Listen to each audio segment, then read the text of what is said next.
पेशावर एहतजाज की कॉल, अली अमीन गंदापुर खुल के सामने आ गए।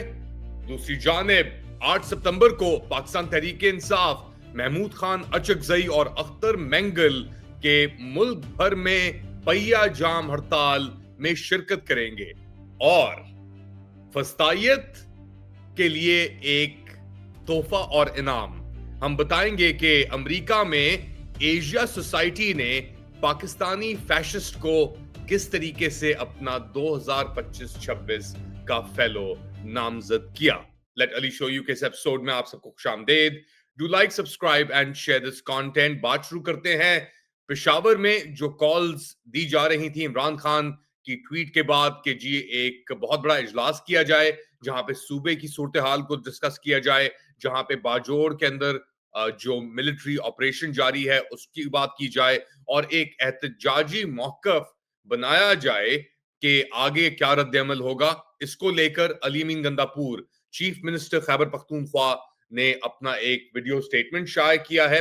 पहले आपको वीडियो स्टेटमेंट सुनाते हैं और फिर बात को आगे बढ़ाते हैं। इमरान खान साहब के अहकामात आए हैं कि हमने पेशावर में एक बहुत बड़ा जलसा करना है सितंबर के महीने में, तो आप सब उसके लिए तैयार रहें।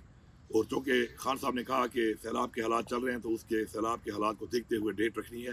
तो जलसा सितंबर में ही होगा और उसका ऐलान भी 5 से 6 दिन पहले ही किया जाएगा ताकि लोगों को मजीद भी तैयारी करने का मौका मिले। लेकिन चूँकि सितंबर में जलसा होना है, और ये जलसा कैसा जलसा होना है, ये सारे पाकिस्तान की आवाम ये सुन ले कि जो जंग हम लड़ रहे हैं, हक की जंग है, हमारी नस्लों की जंग है, उसमें हर एक ने शिरकत करनी है और भरपूर शिरकत करनी है। तो आप सबका ये फर्ज बनता है कि इस जलसे को आपने ऐसा जलसा बनाना है कि जो पाकिस्तान की तारीख में ना हुआ हो। तो ये रैली होगी सितंबर के अंदर ही और मैं इसकी मेजबानी करूंगा। आप सबसे गुजारिश है कि इसमें शिरकत करें और इसको कामयाब बनाएं। ये आ रहा है स्टेटमेंट अब अली अमीन गंदापुर का। बहुत तनकीद की जा रही है अली अमीन गंदापुर के ऊपर, इनके रवैये के ऊपर और इनकी जो स्टांस और पोजीशन है इस वक्त पूरे निजाम को लेकर, क्योंकि इमरान खान ने कुछ स्पेसिफिक चीजों के ऊपर इनसे कहा हुआ था, कुछ चीजों के ऊपर रद्द अमल नहीं हुआ। एक्चुअली ज्यादातर चीजों के ऊपर इनका कोई रद्द अमल सामने नहीं आया।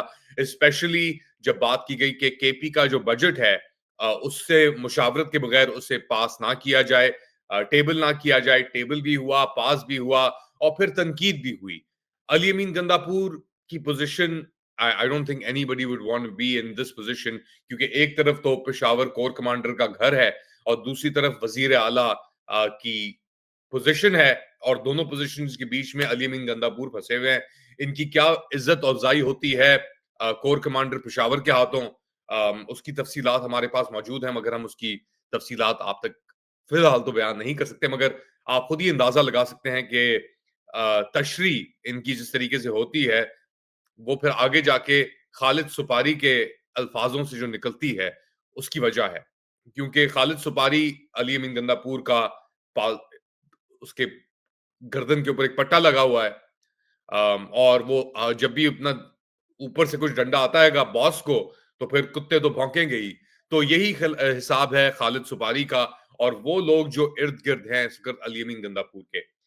अली अमीन गंदापुर की पोजीशन ने एक और आप कह लें डिवीजन क्रिएट कर दी है और इनके दिफा या इनके खिलाफ जो लोग खड़े हुए हैं पाकिस्तान तहरीक इंसाफ के अंदर, पाकिस्तान तहरीक इंसाफ की औकात और हैसियत हमारे सामने है।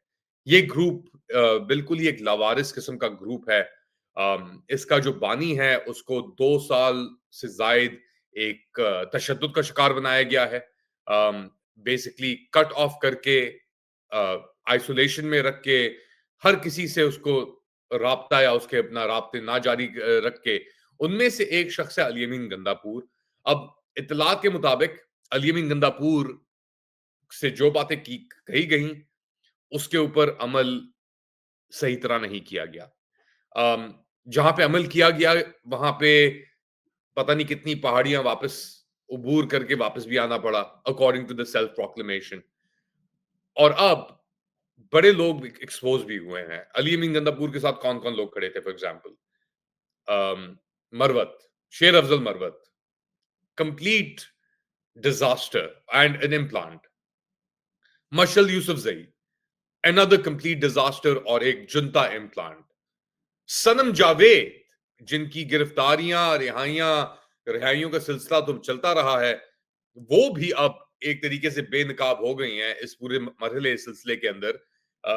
अली अमीन गंदापुर के खिलाफ, यानी उनके जो जो उन्होंने स्टेप्स लिए नहीं लिए, उनके ऊपर तबसरा ना करके, उनका दिफा करके, और अगर आपके दिफा में मिसाल यूसुफजई आ रही हैं, तो फिर आपको मेरे ख्याल से एक पॉज लेने की जरूरत है, और फिर उस पॉज के बाद अपने आप से सवाल पूछने की जरूरत है कि मैं अपने आप को कहां, किस कंपनी में, किस सोबत में मैंने अपने आप को पा लिया है.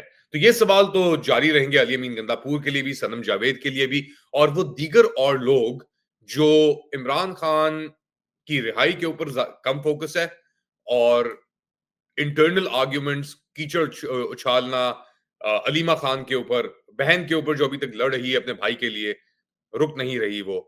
अब उससे जेलसी है, नफरत है, या किसी और एजेंडा का ये हिस्सा है, वो आप खुद ही समझ सकते हैं. मगर एक बात वाज़ेह है कि अलीमा खान ने जो स्टैंस लिया है, उसने पूरी पाकिस्तान तहरीक-ए-इंसाफ की क़यादत को एक तरीके से नीचा दिखाया है, क्योंकि इन लोगों ने कुछ नहीं किया. जो कुछ किया, उसके बाद ये खामोश होके अपने अय्याशियों में, अपने ओहदों के अंदर इतने मगन हो गए, अम, इतने खो गए कि अब ये हालात हैं कि आपकी आपके लीडरशिप जो है, बाहर की लीडरशिप जो बाहर खड़ी है, वो या तो डिस्क्वालीफाई हो जाएगी, या उनके ऊपर केसेस किए हुए हैं उमर अय्यूब इस तरीके से.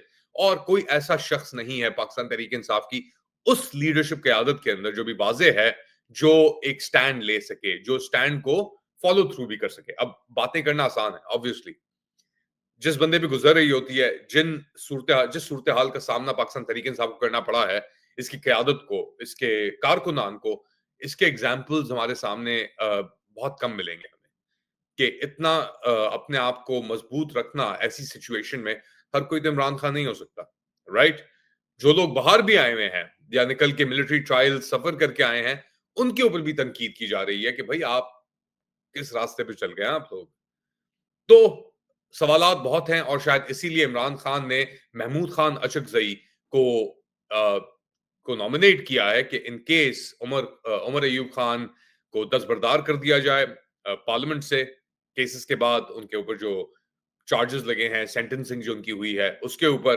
तो अपने ग्रुप के अंदर इनके पास कोई ऐसा बंदा नहीं है एतमाद वाला जो इस चीज को आगे बढ़ा सके और सामना कर सके इस वस्तायत का, जो अब हर तरफ बरपा है, कौम के ऊपर इस तरीके से मुसल्लत हुई हुई है कि इससे निजात पाना फिलहाल नामुमकिन लगता होगा बहुत सारे लोगों को. तो शायद इसीलिए ये स्टैंड नहीं ले पा रहे. एक और सिलसिला इसी के साथ जुड़ा हुआ, एक एहतजाजी कॉल महमूद खान अचकजई की और अख्तर मेंगल बीएनपी एम के जो सरबराह हैं वो, और महमूद खान अचकजई पीकेएमएपी, दोनों बलूचिस्तान की पार्टीज हैं. एक बलोच नेशनलिस्ट आप कह लें, एक पख्तून नेशनलिस्ट आप कह लें. इन दो पार्टीज ने 8 सितंबर को एक बहुत बड़े एहतजाज की कॉल की दी है, और बेसिकली जो अख्तर मेंगल साहब के वालिद के इंतकाल के मौके के ऊपर जो ब्लास्ट हुआ था डेथ एनिवर्सरी के ऊपर, उसके बाद ये एक एहतजाज की मुहिम शुरू हुई, और 8 सितंबर का डेट अनाउंस किया गया. इसके ऊपर इमरान खान ने आके अपने जो बहनों और लॉयर्स के थ्रू जो स्टेटमेंट शाये किया है, उसके अंदर वाज़ेह हो गया है कि पाकिस्तान तहरीक इंसाफ जो है वो इसके अंदर शिरकत करेगी. और अब आके सलमान अकरम राजा ने भी इस बात की तस्दीक कर दी है कि 8 सितंबर को पाकिस्तान तहरीक इंसाफ खुली हिमायत करेगी, भरपूर हिमायत करेगी इस एहतजाज की और इस एहतजाजी मुहिम की. महमूद खान अचकजई ने जो किया है वो बहुत अहम है, वो बहुत इंपॉर्टेंट है. एक स्टैंड लेना और वाज़े तौर के ऊपर जो हकाइक हैं उनको बयान करना, कौन रिस्पॉन्सिबल है, कौन विक्टिम है, किस पे क्या तशद्दुद किया जा रहा है, ये सब चीजें. तो एक तरफ ये हो रहा है, एहतजाज की कॉल्स भी हो रही हैं, सपोर्ट भी हो रही है एहतजाज की. दूसरी जानिब एक बड़ी अजीब खबर आई, और आपको सुन के ये शायद खैर ताज्जुब तो नहीं होना चाहिए। एशिया सोसाइटी, न्यूयॉर्क के अंदर एशिया सोसाइटी अम, एक ऑर्गेनाइजेशन है जो एशिया भर से स्कॉलरशिप, लीडर्स, पॉलिटिशियंस सबको प्लेटफॉर्म देती है। अभी हाल ही के अंदर ख्वाजा आसिफ को इसहाक भी वहां पे गए हुए थे और जाके वो बात करते हैं। इसकी फंडिंग अमेरिकन हुकूमत से भी आती है, बट इंडिपेंडेंट भी अपने आप को कहते हैं।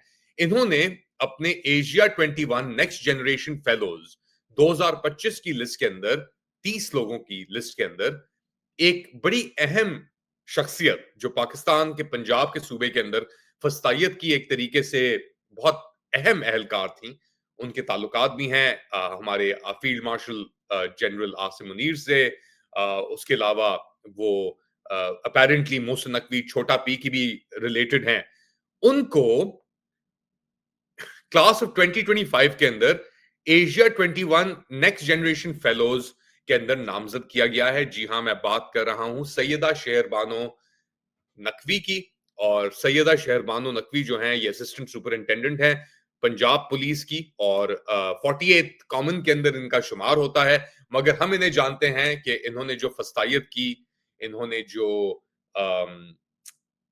ड्रामेबाजियां की, जो एक मॉब को रोका, एक औरत को बचा के जो कपड़े पहन के आ गई थी, फिर पता नहीं चला कि वो औरत किधर गई, क्या हुआ। ये टोपी ड्रामा सेटअप किया इन्होंने, जो 9 मई के अंदर जिस तरीके से लोगों के ऊपर जुल्म किया शहरबानो नकवी ने, this is all part of the record. और इन सब कुछ होने के बावजूद, ये सब चीजें रिकॉर्ड पे होने के बावजूद, एशिया सोसाइटी ने इन्हें Asia 21 next generation fellows class of 2025 के अंदर एक पोजीशन दी है। अब इसके अंदर ऑब्वियसली दुनिया भर से, एशिया भर से लोग मौजूद हैं, जो या तो वो लोग जो एशिया के लिए काम कर रहे हैं, Sri Lanka, south Korea, Philippines, even America से लोग इसके अंदर मौजूद हैं जो एशिया के अंदर काम कर रहे हैं, फोकस कर रहे हैं। श्रीलंका से editor news wire, wire digital private limited, Australia से आसियान ऑस्ट्रेलिया सेंटर के लोग, जापान से इसके अंदर लोगों ने शमूलियत की है, इंडिया से भी लोग आएंगे, काजाकिस्तान से भी लोग आएंगे, मगर हमारी तरफ से शहरबानो, सैयदा शहरबानो नकवी होंगी जो इसका हिस्सा होंगी। एक पोस्टर चाइल्ड पाकिस्तान में फस्तायत की। इनको फैशिस्ट बारबी कह के भी हम इनका एक बेसिकली एक नाम लगा था, फैशिस्ट बारबी, क्योंकि ये आके अपने भाषण भी देती हैं सोशल मीडिया पे, टिकटॉकर भी बन चुकी हैं। बट इनका कनेक्शन है ऑब्वियसली सैयद हमारे फील्ड मार्शल से और छोटा पी से। आप लोग क्या समझते हैं? अब तो कोई डाउट नहीं होना चाहिए किसी के भी माइंड में कि ये फस्तायत जो है ये कहां से आ रही है, इसको कौन हवा दे रहा है, कौन शय दे रहा है और कौन इसके बलबूते पे सफर कर रहा है और उसके डील कर रहा है। फिलहाल इतना ही, थोड़ी देर बाद दोबारा हाजिर हूंगा अपडेट के साथ आपके लिए।